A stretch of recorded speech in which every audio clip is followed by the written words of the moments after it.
అందరికీ నమస్కారం. నా పేరు భక్తవత్సలం. జర్నలిస్ట్గా గత 30 సంవత్సరాలుగా ఈ జిల్లాలో, ప్రకాశం జిల్లాలో పనిచేస్తున్నాను. చాలామందికి నేను చిర పరిచితం. ఈరోజు మనం చర్చించుకోవాల్సినటువంటి అంశం 2024కి మనం వీడ్కోలు పలికాము. 2025 ఒక కొత్త సంబరము, నూతన ఉత్సాహంతో, కేరింతలతోటి, అనేక ఆశలతోటి 2025లో మనం ఇవాళ ప్రవేశించాం. అనేక ఆకాంక్షల్ని తీర్చుకునేటువంటి ఈ నెలగా ఈ సంవత్సరాన్ని మనం చూడాల్సినటువంటి అవసరం ఉన్నది. ఈ సంవత్సరానికి సంబంధించి ఈ 12 నెలల్లో వివిధ రకాలైనటువంటి విశేషాలని మనం ఈరోజు చర్చించుకుందాం. ప్రారంభ నెల జనవరిని చూసినప్పుడు ఇది నూతన సంవత్సరాది, ఆంగ్ల సంవత్సరాదిగా మనం ప్రపంచమంతా ఈ ఒక్కరోజు మాత్రం ప్రపంచమంతా జరుపుకునేటువంటి పండుగగా మనం చూడాలి. ఎందుకంటే కొత్త సంవత్సరంలోకి మనం అడుగుడాం కాబట్టి అనేక ఆశలు, ఆకాంక్షలని మనం నెరవేర్చుకునే విధంగా ప్రతి ఒక్కరు కూడా ఆ రోజున ఈ జనవరి 1ని ఫీల్ కావాలనేటువంటి మనం జరుగుతాం. ఇక మన తెలుగు సందర్భంలో చూసినప్పుడు 10న ముక్కోటి ఏకాదశి, 13, 14, 15 తేదీలలో భోగి, సంక్రాంతి, కనుమ పండుగల్ని దీన్ని మనము జరుపుకోబోతున్నాం అన్నమాట. అట్లాగే ప్రత్యేకించి 12వ తేదీన స్వామి వివేకానంద గారి జయంతిని మనం జరుపుకుంటున్నాం. ప్రపంచమంతా ఆయన బోధనలు, యువతకి ఆయన ఇచ్చినటువంటి సందేశం, యువతని ఆయన వాళ్ళ ఒక కార్య దీక్షతోటి ఎలా ముందుకెళ్ళాలి, జీవన విధానాన్ని ఎలా మలుచుకోవాలనేటువంటి ఈ ఉపన్యాసాలు, సందేశాల ద్వారా ప్రభావితం చేసినటువంటి వ్యక్తిత్వం స్వామి వివేకానంద గారికి 12వ తేదీన మనం జరుపుకోబోతున్నాం. అట్లాగే 23వ తేదీన నేతాజీ సుభాష్ చంద్రబోస్ గారి జయంతి, ఆ రోజు కూడా మనం జరుపుకోబోతున్నాం. ఇక రిపబ్లిక్ డే, ఇవాళ రాజ్యాంగం మీద ఏదైతే చర్చ జరుగుతుందో, మనం రాజ్యాంగాన్ని ఇవాళ అమలు కాబట్టి 75 సంవత్సరాలు నిండిన సందర్భంగా రిపబ్లిక్ డేని జరుపుకోబోతున్నాం. ఇక అత్యంత విషాదకరమైనటువంటి సందర్భం జనవరి 30, మహాత్మా గాంధీ గారు ఆ రోజు పరమపదించినటువంటి రోజు. ఆ రోజు అత్యంత విషాదకరమైనటువంటి నెలగా ఈ నెలని మనం చూస్తాం. అలాగే ఫిబ్రవరి మాసం వచ్చినప్పుడు 4వ తేదీన రథసప్తమి ఉన్నది. అట్లాగే 14వ తేదీన వాలంటీర్స్ డే మొత్తం ప్రపంచమంతా జరుపుకునేటువంటి సందర్భంగా దాన్ని మనం చూడాలి. 12వ తేదీన స్వామి దయానంద సరస్వతి జయంతిని కూడా ఆ రోజు మనం జరుపుకుంటాం. అలాగే తెలంగాణ విషయం వచ్చినప్పుడు 12వ తేదీన సమ్మక్క సారలమ్మ జాతర ప్రారంభమై మొత్తం 15వ తేదీని జాతర ముగుస్తూ ఉంది. గిరిజనులందరికీ కూడా, కోట్లాది మంది గిరిజనులందరికీ కూడా ఆరాధ్య పండుగగా ఆ రోజు మనం జరుపుకునేటువంటి పరిస్థితి ఉన్నది. అట్లాగే 16వ తేదీన శ్రీకృష్ణరాయల జయంతి వచ్చింది. ఆయన జీవించింది తక్కువ సమయమైన అనేక ప్రజాపయోగ కార్యక్రమాలతోటి మొత్తం ఆంధ్ర రాష్ట్రాన్ని ప్రభావితం చేసినటువంటి నాయకుడు శ్రీకృష్ణదేవరాయలు గారు. వారి జయంతి 16వ తేదీన జరుపుకుంటాం. అలాగే 19వ తేదీన రామకృష్ణ పరమహంస ఏదైతే తన ఆధ్యాత్మిక అంశాలతోటి మొత్తం ప్రపంచాన్ని ప్రభావితం చేసినటువంటి రామకృష్ణ పరమహంస గారి జయంతిని కూడా మనం జరుపుకుంటాం. ఇక 26వ తేదీన మహాశివరాత్రి పర్వదినాన్ని మొత్తం ప్రపంచమంతా జరుపుకునేటువంటి సందర్భం ఆ రోజు 26వ తేదీ వచ్చింది. అలాగే అత్యంత ముఖ్యమైనటువంటి సందర్భం 28 నేషనల్ సైన్స్ డే. అనేక పరిశోధనలు మనం సాధించి ఇవాళ సైన్స్లో ఎంతో పురోగతి సాధించాము. శాస్త్ర సాంకేతిక రంగాల్లో అత్యున్నత స్థాయికి ఎదిగాము. అలాగే ఇవాళ ప్రపంచంలో అంతరిక్షయానం కూడా చేసేటువంటి సైన్స్ డేగా 28వ తేదీన జరుపుకోబోతున్నాం. ఇక మార్చి నెల వచ్చినప్పుడు 1వ తేదీన రంజాన్ నెల ప్రారంభం కాబోతా ఉంది. 16వ తేదీన పొట్టి శ్రీరాములు గారు ఆంధ్ర రాష్ట్ర అవతరణ కోసం తన జీవితాన్ని త్యాగం చేసినటువంటి వ్యక్తిత్వం 57 రోజుల పాటు ఆమరణ నిరాహార దీక్ష చేసి తన మొత్తం తన ప్రాణాన్ని ఆయన అర్పించినటువంటి మహోన్నత వ్యక్తిత్వం కలిగినటువంటి పొట్టి శ్రీరాములు గారి జన్మదినం 16వ తేదీన జరుపుకుంటాం. అత్యంత ముఖ్యమైనటువంటి అంశం 30వ తేదీన ఉగాది, తెలుగు సంవత్సరాది.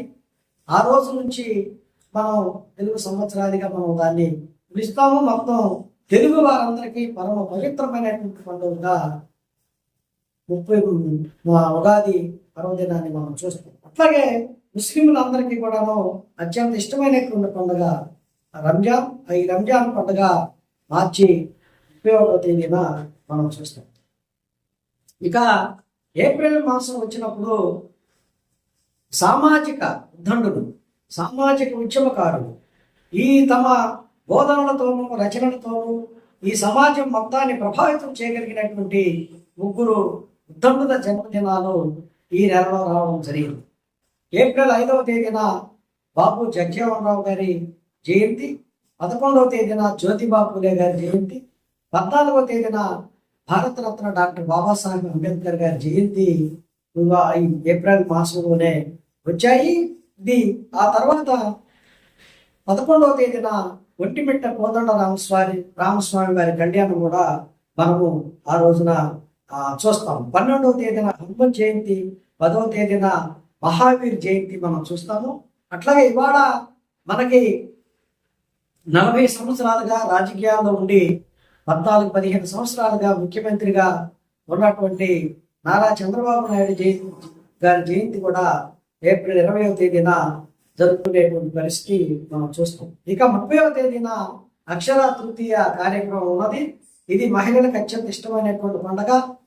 ఆ రోజున బంగారం కొనుగోలు చేసినట్లయితే అదృష్టం కలిసి వస్తుందనేటువంటి ఒక నమ్మకము, సంకల్పంతో మహిళలందరికీ అత్యంత ఇష్టమైనటువంటి పండుగ అక్షర తృతీయని మనం ఏప్రిల్ 30వ తేదీన జరుపుకోబోతున్నాం. మే నెల వచ్చినప్పుడు మే నెల ప్రారంభంలోనే 1వ తేదీన మొత్తం ప్రపంచ కార్మికులందరికీ చాలా ఇష్టమైనటువంటి పండుగ పర్వదినము.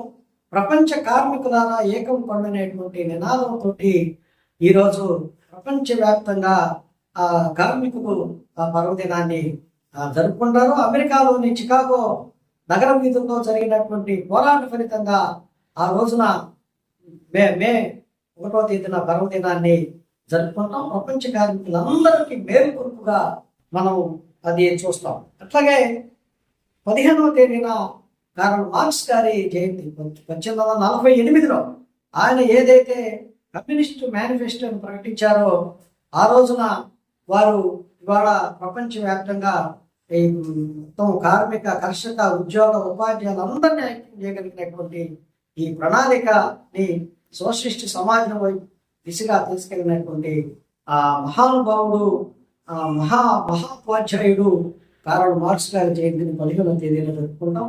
22వ తేదీన హనుమత్ జయంతి జరుగుతుంది.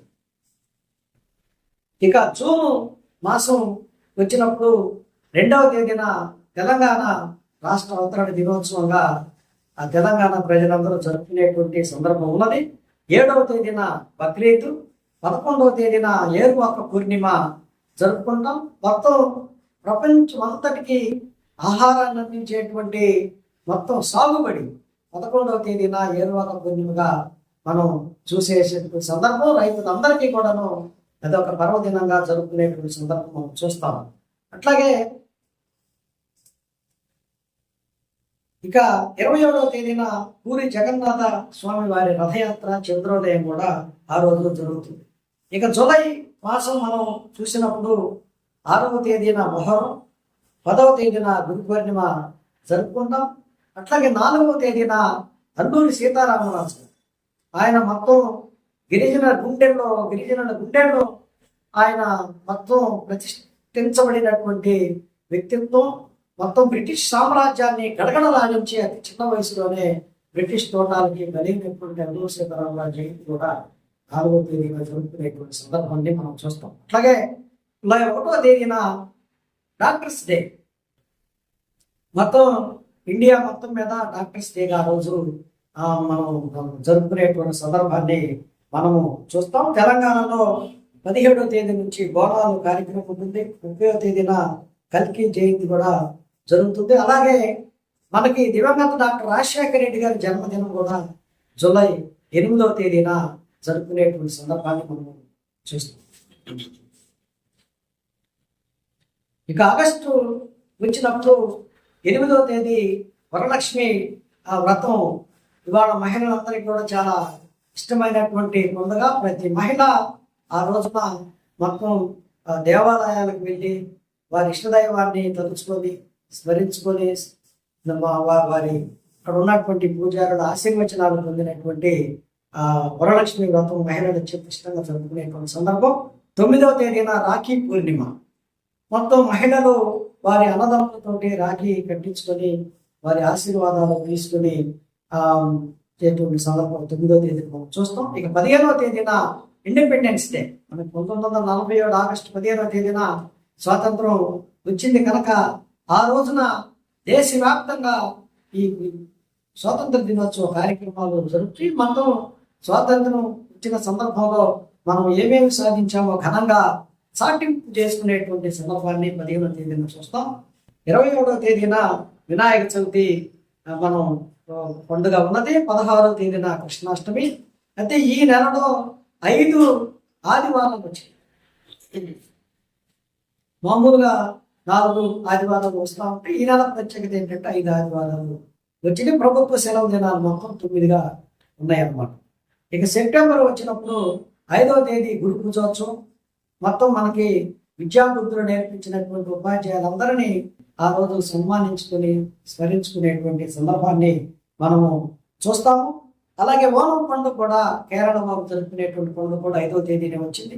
5వ తేదీన ఇంకొక ప్రత్యేకత ఏంటంటే ముస్లింల పండుగ మిలాద్ ఉన్ నబీ పండుగ కూడా 5వ తేదీ జరుపుకునేటువంటి సందర్భాన్ని మనము చూస్తాం. అట్లాగే తెలంగాణలో 21న బతుకమ్మ ప్రారంభం అవుతా ఉంది. అలాగే 28వ తేదీన దుర్గా పూజ, 29న దుర్గాష్టమి.